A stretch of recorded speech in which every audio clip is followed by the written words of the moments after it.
Wind and press Okay. play again. Okay. About a year into the service, they decided they could make more money, and they turned it into a passenger ship. Okay, so they put in around about 100 first-class cabins, around 32nd and 33rd class cabins.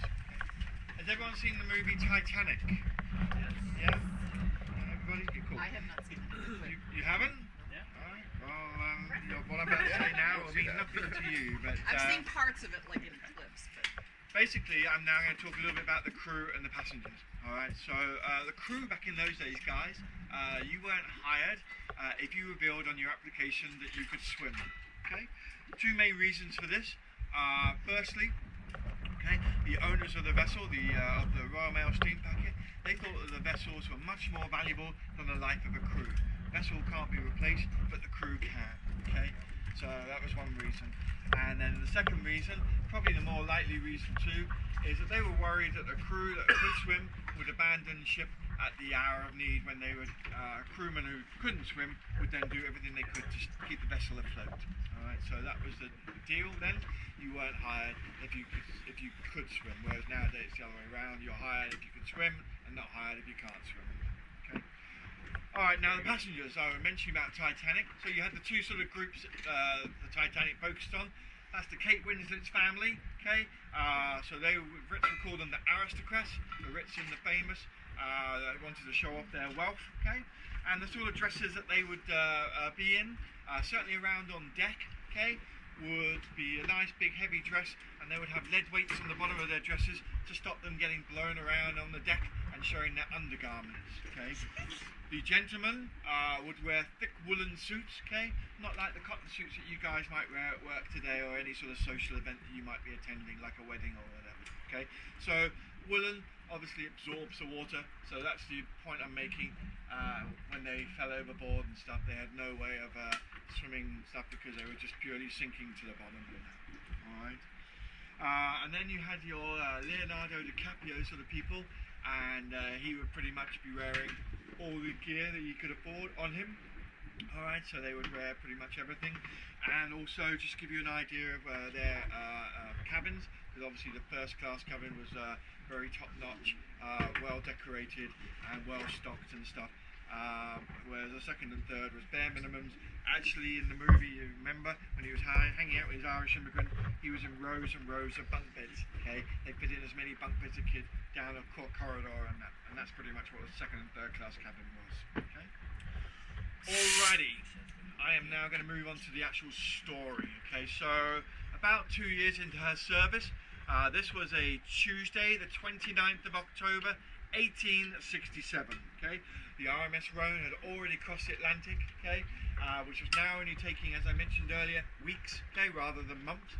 All right, and they came into St. Thomas in the USVI, and they saw a big yellow flag flying. Guys, I think there's a couple of you on a sailboat. Does anybody know what a yellow flag on a sailboat means? Very good, well done. Absolutely right. Historical novels. Okay. So, it actually, on a sailboat, when you come sailing from another island, so let's say from St. Kitts or something like that, when you come into the BVI, you're then supposed to put up your yellow flag. Customs and immigration will come on board to make sure you're not bringing any drugs on board, okay? Check obviously your passport and that, and also to check you're not bringing any diseases from the other islands and that. But this was a big yellow flag actually on the island, and actually it was a yellow flag warning of a yellow fever outbreak that was happening on the island. Now, yellow fever they thought was passed on by humans, as opposed to like this, how'd you do? Okay, whereas we obviously know it's passed on by mosquitoes, so nothing to do with humans, it's the mozzies that pass them on. But they didn't know that. But anyway, Captain Woolley didn't want his well-established guests getting contaminated. So he knew of another fueling station right here on Peter Island, an area called Great Harbour. Those of you on your sailboats might have been to Willie T, that's Great Harbour there. Okay. As he was coming around Great Harbour, because he knew he could fuel there, he saw a boat he recognised there, which was the RMS Conway, which is part of the same fleet of the Royal Mail steam packets, a sister boat to the RMS Rhone. And it was actually captained by his very good pal, Captain Dimmock, who he hadn't seen for a long time. So he told the crew to drop anchor, get the boats right alongside so that they could tie each other off, and then put planks across the two vessels, and he would invite Captain Dimmock over to show him the state-of-the-art Rhone. Okay? Even though the Rhone was 2 years into her service, it was still considered to be a brand new boat with all the mod cons and stuff. Okay? So he wanted to make him very jealous by showing the state-of-the-art vessel that he was in charge of. Also, they could invite the guests of the convoy over, which they did, show them around, and maybe sign them up for future voyages. Alright, so they were already thinking ahead how to get some passengers for the next trips and stuff. Now, the two captains, after they've been shown around, were in the wheelhouse having a good old chit-chat, chinwag, whatever you want to call it, okay, and drinking a nice cup of tea with a good old splash of rum in it. That's the old captain's tipple, okay, when one of the crewmen suddenly, did you get that on camera? Okay, one of the crewmen knocked on the door and informed the captains that the barometer was dropping. Now, they didn't have radar technology in those days that you see on the Weather Channel.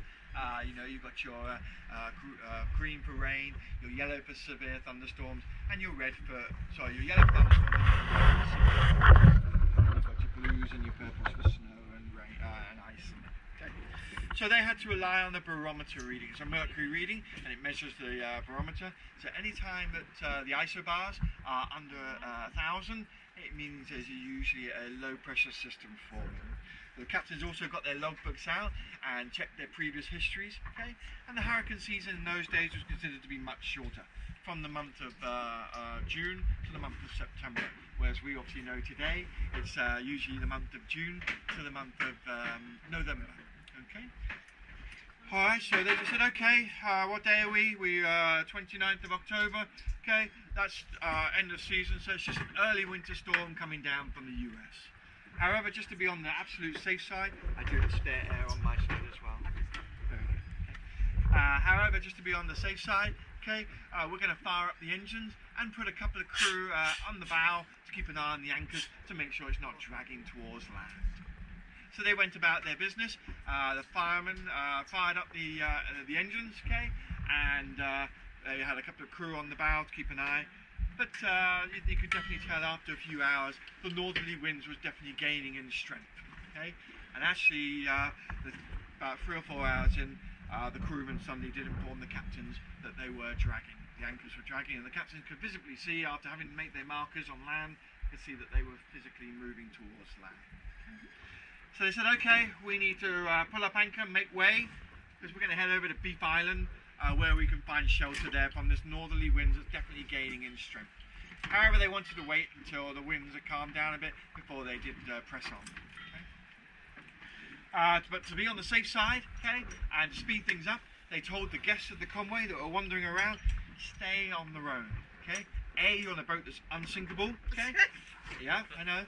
And B, it will save us a lot of time. If we had to get you back on your boat and that, we might miss the chance to make way in the sort of calmer breeze, because actually it was actually the eye of a hurricane that was passing through when the wind had dropped and that. Okay, records actually show, if you're interested, the winds that were coming through that day on the 29th of October 1867 was a Category 3 hurricane. Okay, it was until 6th of September 2017, the most devastating hurricane to hit the British Virgin Islands. Category 3 is winds of about 130 mile an hour. But you have to remember, guys, apart from the Rhone, everything was wooden. So you had wooden boats, wooden huts, wooden shacks.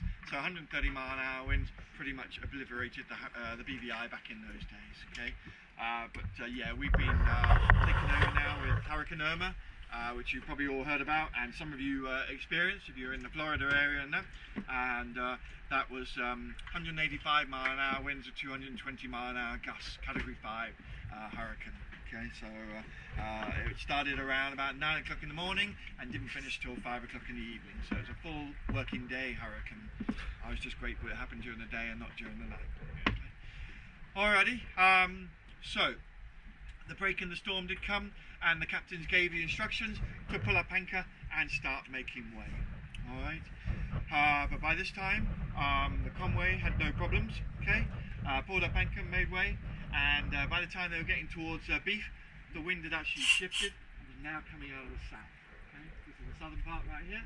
Okay, and the southern part of the storm was much more violent, but with the south part of the winds on their backs, the convoy had no way of slowing down, and they ended up running aground when they got to Beef Island, because none of the crew and passengers were strapped in, the remaining passengers on the convoy and the crew all lost their lives. The vessel itself, surprisingly, well, even though it's a wooden boat, wasn't a write-off. They were able to refloat it and reuse it at a later stage. Now, in the meantime, what was happening to the Rhone? Well, they couldn't make any progress because actually what had happened is the anchor got caught in a coral head just outside of Great Harbour. Okay? We don't know to this day whether the tension of the chain was just so great it actually snapped the chain, or whether the captain just said, "Get me the hell out of here," and instructed the crew to saw through the chain. But as I mentioned to you earlier, guys, they were doing everything they could to cross the Atlantic as quickly as possible. That meant not bringing along many spare parts, so they didn't carry a spare anchor and chain, because you've got to remember, guys, on a 310-foot boat, okay, you probably had an anchor about the length of this boat, 35, 40 feet, okay, and a chain link being about this sort of size, one chain, weighing up to a grand total of around 3,000 pounds. So they certainly didn't carry a spare anchor and chain on the boat to allow them to get across the Atlantic as quickly as possible. So Captain Willie said, "Okay, that sucks. I now can't go to Beef Island because I don't have an anchor to drop. But I'm an experienced captain. I've ridden out the storms before, so we need to just head out to the open seas here." However, he knew of 3 navigational hazards he had to be aware of. The first one, that pointy island right on the very end there, that is known as Dead Chest Island. Okay, so he knew he had to take a big wide turn to avoid Dead Chest, because between Dead Chest and Peter Island, it was too shallow, too narrow for him to get through. Second navigational hazard, this side of Dead Chest Island is a shallow reef called Blood Rocks. Okay. Top of the reef's about 25 feet, so some of you are probably working out already, well, hang on a second, boat doesn't draw 25 feet, that'd be crazy, and you'd be absolutely correct. However, when the southern winds were coming through, it created big, massive 30-foot swells, 30-foot waves, and so he was worried that when he was going to come down from a wave, that he was then going to run aground onto the reef out here. So to be on the safe side, he took a big wider turn, okay, to go through the deeper part of the channel.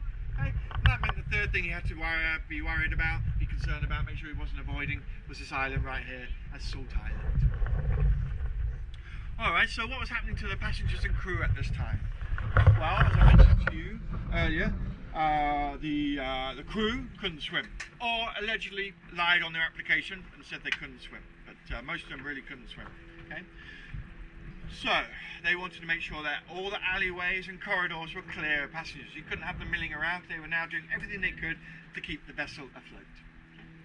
So if you were in a first-class cabin, you were told to stay in your cabin. However, we don't really trust you, so we're going to lock the cabin doors to make sure you don't sneak out. If you are a second or third class cabin, you remember I told you about the rows and rows of bunk beds, okay? Well, you couldn't have them milling around, standing around and that, so for your safety you were told to get on your bunk beds, and so that you didn't roll off, you were then strapped in, okay? You guys might have remembered your parents saying to you when you were younger, "Good night, sleep tight." That's actually where it comes from. It's a sailor's term, being strapped in and tucked in. When your parents tucked you in your sheets into your bed and that's being tucked in so that you didn't roll off your bunks in event of a storm on a boat. So that's where it actually comes from. Alright.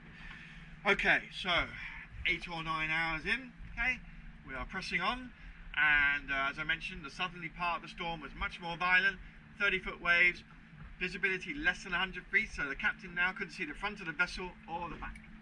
So he had 21 crew under his immediate supervision, okay? I'm not talking about the chefs, the waitresses, okay, the chambermaids and the cleaners and stuff like that. I'm talking about people responsible for the engine and the boat, okay, under the captain's supervision. So he had 21 and he sent 20 of them out on deck. The only one that wasn't out on deck was the fireman. Okay, I mentioned to you earlier, to move the boat along he needed coal into the fire to create steam that allowed the engine to move along when they weren't under sail and stuff. Okay. Alright, so 8 or 9 hours in, one of the crew suddenly shouted out, "Land to port! Land to port!" That means the left side. Okay. Captain Willie got his charts out, started measuring up. 8, 9 hours, X marks the spot. Don't be ridiculous. I'm way out there in the open seas. Okay. However, it's my duty as captain to go out and investigate. So he did. He stepped out onto the deck, left the wheelhouse, stepped out onto deck, and would you believe it? The very moment he stepped out onto deck, the big 30-foot wave came over and washed him overboard. Well, that's not good. The captain's supposed to be the last one off the vessel, not the first, okay? Word got around the rest of the fleet, okay, that the captain had gone, And certainly the fireman said, "Sod this, I'm not staying down below where I can drown." So he abandoned his post, ran upstairs onto deck, and actually strapped himself to the aft mast for the duration of the storm. Okay? They never did find the captain's body, but they did find his uniform. But rumour has it, he's still down there. So if you ever do a night dive like we did last week, Ellen got her first experience of it. Captain Woolley will come up, tap you on the shoulder, tug you on the fins, just to let you know he's still in charge of that wreck down below. Did you feel the tap on your shoulder? Yeah? Alright. She did her first night dive on the Rhone last week. Alrighty. Yeah. So, next 30-foot wave came up, okay? I lifted the boat right up, and landed on that rock right there, guys. You can see right there. It's called Black Rock Point, okay? Actually, you can see a white paint marking where it made contact on the rock. Pretty cool, huh? Okay? Alright. It's perfect. Trust me, though, I've had a few gullible people that fallen for that, but not you. You guys are all with it today. Very good. But it is nicknamed the can opener, so what it did do, create a big gash in the side of the hull, okay? And create a massive steam explosion, okay? Because you had this coolish water going in, white hot steam engine that had been going for 8 or 9 hours, so when the two collided, massive steam explosion, okay? When actually the heat was so great, it actually disintegrated part of the wreck on impact. If you were to measure up this map, it doesn't actually measure up to 310 feet long. Okay? Alrighty, so a little time out, okay?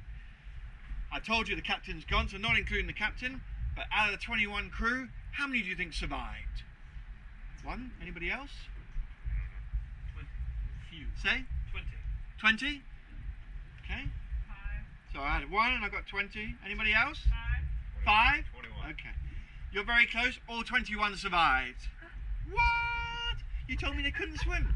I know, but they were all out on deck. Okay? When I mentioned to you when the captain got washed overboard, you're probably thinking, well, hang on, how did any of the crewmen get washed overboard? Because when they were out on deck, they were obviously tied themselves to part of the boat so that when they were getting moved about, they weren't getting flung into the ocean and that. Okay?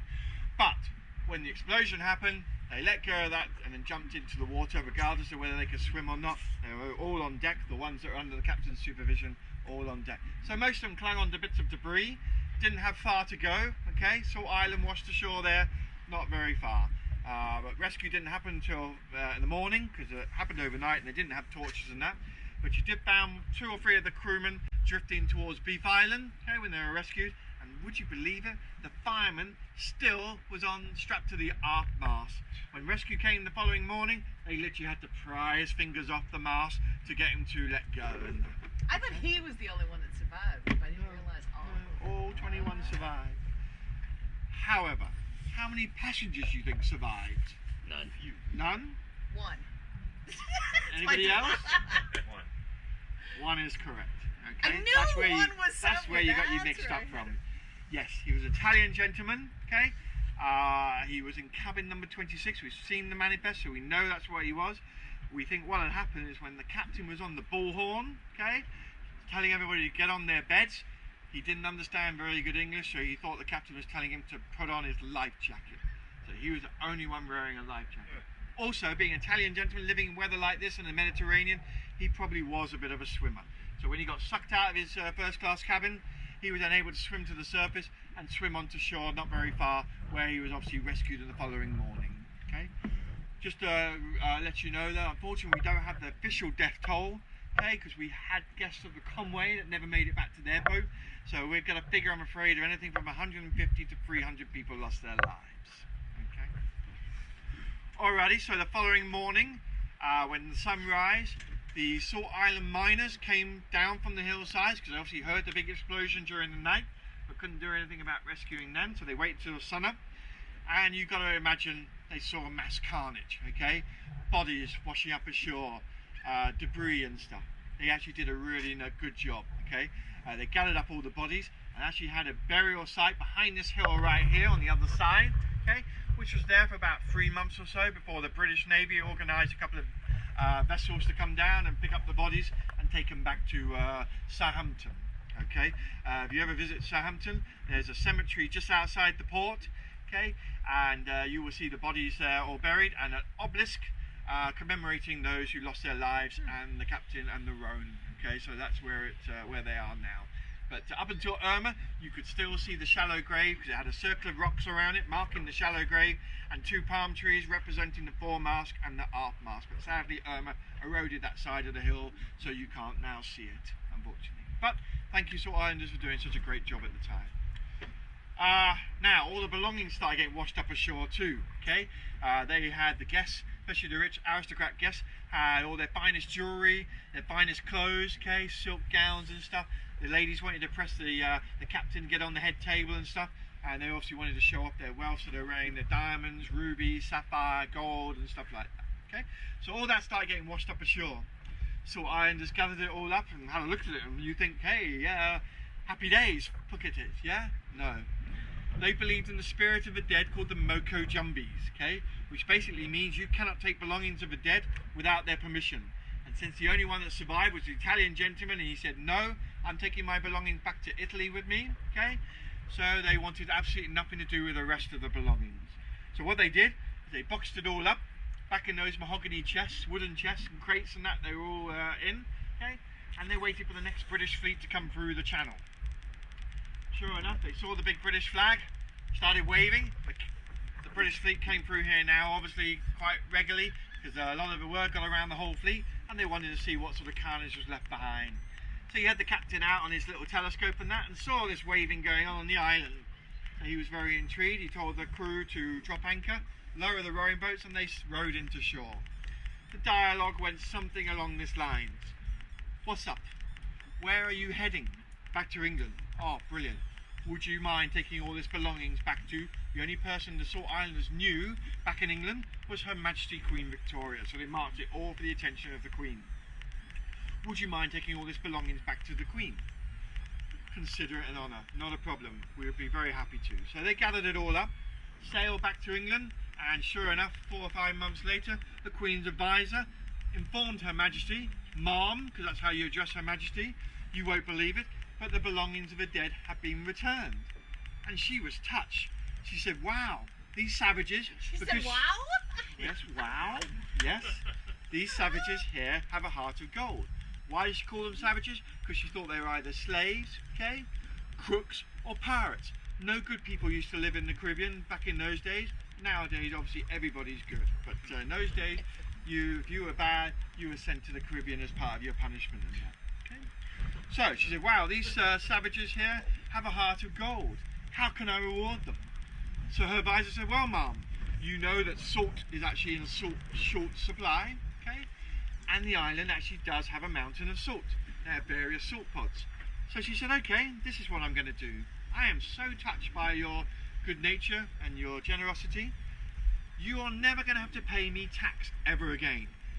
Even you and your future descendant. That's how touched I am.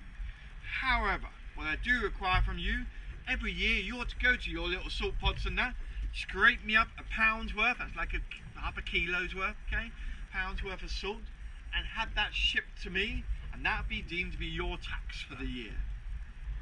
And that was still happening until around about the late 1960s, early 70s, okay.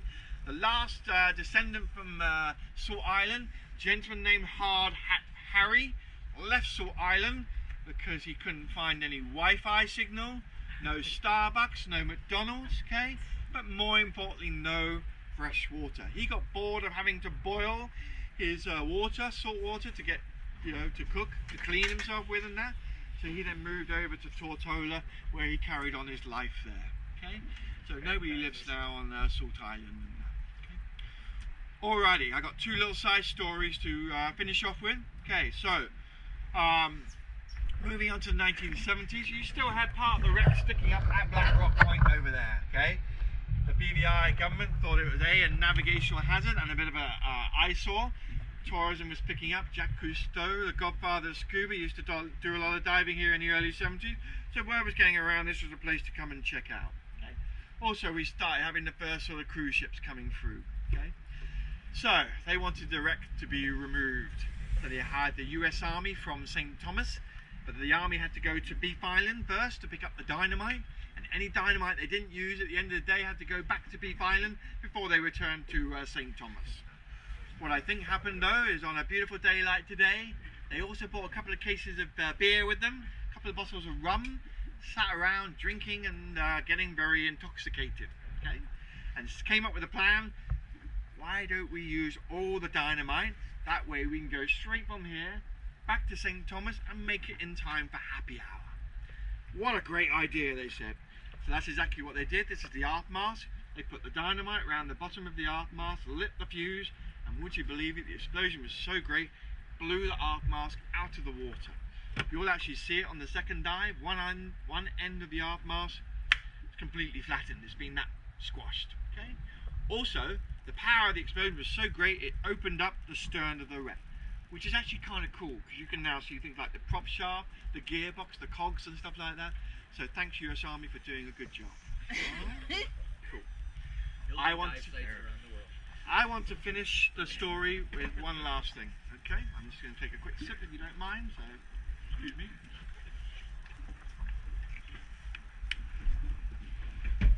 Okay. So back in the 1860s, guys, if something of yours fell in the ocean, you had every right to reclaim it. All right. Obviously, in today's day, something of yours falls in the ocean, to get a permit, okay, to salvage anything, is virtually impossible. It belongs to the ocean. Okay? But in those days, it was considered no problem. So the owners of the wreck, you remember the Royal Mail steam packet? They wanted a lot of their stuff salvaged. Okay? So you're probably scratching your head thinking, well, hang on a second. Scuba diving didn't exist back in 1860s, and you would be absolutely correct. The systems we use today, it comes from pretty much Jacques Cousteau, the aqualung system. That was pretty much designed around the late 60s, early 70s. Okay, so the type of diving that went on back then was basically a big steel helmet, dunk, steel boots on the bottom of your feet to walk around the ocean floor, and you basically had a pipe going all the way up to the surface, and you were trusting somebody on the surface to pump, if you could call it air, 80 feet, 90 feet down below. So by the time it travelled down below and you were sucking on it, you really were struggling to find any kind of air remaining to breathe from. So it was an actual hazard, okay? No one was really brave enough to do it because obviously the fatality rate was very high back in those days when they did it. Okay? But they did find 3 Murphy brothers that was prepared to take on that challenge. So the 3 Murphy brothers salvaged a lot of the stuff for the Rhone and returned it back to the owners. And then they went their separate ways. Okay? The oldest Murphy brother was in the Bahamas doing his next project, and unfortunately he then did die whilst he was salvaging. Okay? The middle Murphy brother was in the USVI doing his next salvage project when they all went their separate ways, and he too died whilst he was salvaging. The youngest Murphy brother was currently in Turks and Caicos at the time, where he received a telegram informing him that his 2 brothers had literally passed away within a week of each other. He was smart enough to realise something smells very fishy, okay? And he worked out what was the last project they did? The RMS Rhone. Okay? So he went through all his belongings and found that he still had the Rhone's bell in his possession. Bell wasn't that big, about this sort of size, but it is known to be the soul of the ship. So he grabbed hold of it, walked out of his cabin that he was staying in, went to the nearest church he could find, banged on the old church door, and sure enough, the priest answered the door. Yes, my child, what can I do for you? Father, please take this off my hands. Well, thank you very much, my child. Absolutely. God bless you. And he gave them the whatnots and that. And sure enough, when the youngest Murphy brother stepped out of the church, the curse was lifted and he was able to see out his old age. Okay? And that is actually a very true story. Guess actually has seen the Rhone's bell being rung. He did tell me the name of the church, which I've forgotten, but I do remember the name of the island, and that was Grand Turk. So you've only got to go and visit all the 40 or so churches in Grand Turk, and you will still find that the Rhone's bell is still being rung today at the church. Okay. And that concludes the story of the Rhone. Thanks very much.